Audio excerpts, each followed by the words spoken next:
Halo teman-teman, pada video kali ini kita akan membahas tentang transformasi ekonomi yang terjadi di Indonesia.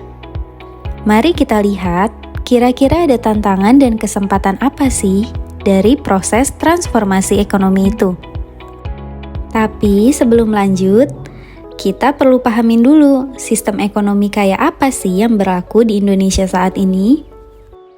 Jadi, sejak era reformasi, lebih tepatnya tahun 1998, Indonesia itu menganut sistem ekonomi Pancasila, yaitu paduan antara ekonomi pasar dan ekonomi terpusat yang diatur oleh pemerintah. Sederhananya, sistem ini memberi peran kepada pasar untuk menentukan alokasi sumber daya ekonominya sendiri. Tetapi untuk sektor-sektor vital seperti energi, telekomunikasi, transportasi, dan kesehatan, ini tetap dikendalikan oleh pemerintah.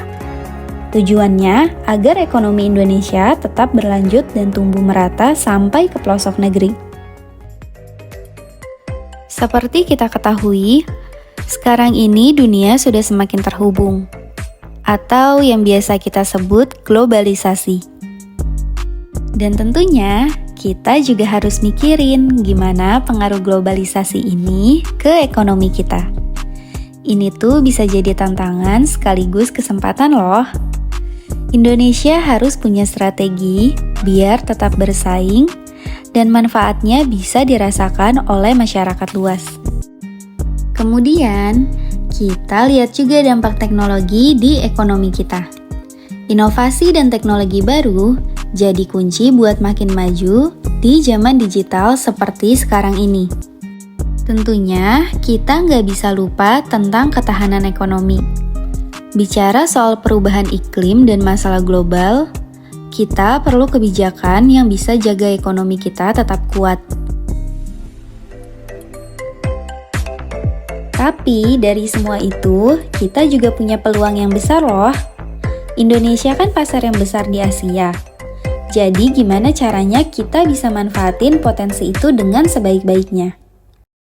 Yuk kita cari tahu langkah praktis apa aja yang bisa dorong pertumbuhan ekonomi yang baik buat semua orang. Setiap langkah kecil punya dampak besar. Teman-teman, jadi kita perlu tahu peran kita masing-masing dalam transformasi ekonomi Indonesia. Salah satunya bisa dengan cara mendukung produk lokal, ikut program pendidikan ekonomi, atau bahkan share ide kreatif buat memajukan bisnis lokal.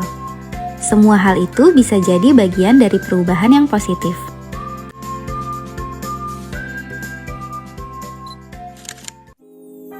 Perlu diingat, kita juga bisa terlibat aktif loh dalam kebijakan publik. Pahami lebih dalam gimana kebijakan pemerintah bisa berpengaruh pada ekonomi kita sehari-hari. Terakhir, tetaplah terbuka terhadap ide-ide baru. Siapa tahu, dari sana muncul solusi-solusi segar yang bisa membawa perubahan positif. Sebagai warga negara yang baik, sudah seharusnya kita berkontribusi terhadap pertumbuhan ekonomi negara kita. Dan terkhusus untuk teman-teman pelajar, ayo belajar yang giat ya, supaya tidak kalah saing dari negara lain. Jadilah SDM yang berkualitas agar dapat diterima di dunia kerja dan tidak menyumbang tingginya angka pengangguran di negara kita.